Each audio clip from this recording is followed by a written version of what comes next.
Friends, welcome to my another blog. তো আজকে আমি তোমাদের সাথে শেয়ার করবো আমি বাড়িতে কীভাবে চটজলদি চাউমিন বানাই। তো চলো শুরু করা যাক। তো প্রথমে কিন্তু আমি চাউমিনটাকে ভালো করে সিদ্ধ করে রেখেছি, আর এখানে দেখো ভেজিটেবলসগুলো কেটে নিয়েছি, আর সাথে রয়েছে পেঁয়াজ আর লঙ্কা। এরপরে আমি গ্যাস ওভেনটা অন করে তারপরে কড়াই বসিয়ে তার মধ্যে অল্প একটু তেল দিয়ে দিলাম। এরপর আমি প্রথমেই ভেজে নেবো ডিমটা। তোমরা যতটা ডিম দেবে ততটাই ভাজবে, আমি দুটো দিয়েছি এখানে। তো আমি দুটো ডিমকে ভালো করে একটু নেড়ে চেড়ে নিলাম, তারপরে অল্প একটু লবণ দিয়ে আর একটু ভালো করে হালকা ভাজা করে আমি কিন্তু একটা পাত্রে তুলে রেখেছি।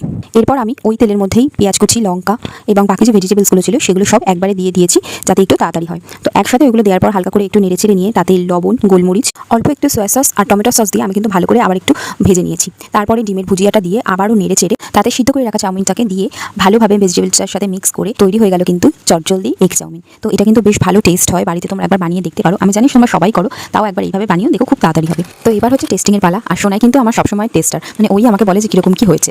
তো এই যে ও কিন্তু এখন খেয়ে নিল চাউমিনটা, আর খেয়ে বলছে যে খুব সুন্দর হয়েছে। তো তোমরাও কিন্তু বাড়িতে অবশ্যই ট্রাই করো, আর ভিডিওটা ভালো লাগলে অবশ্যই লাইক শেয়ার করো। বাই।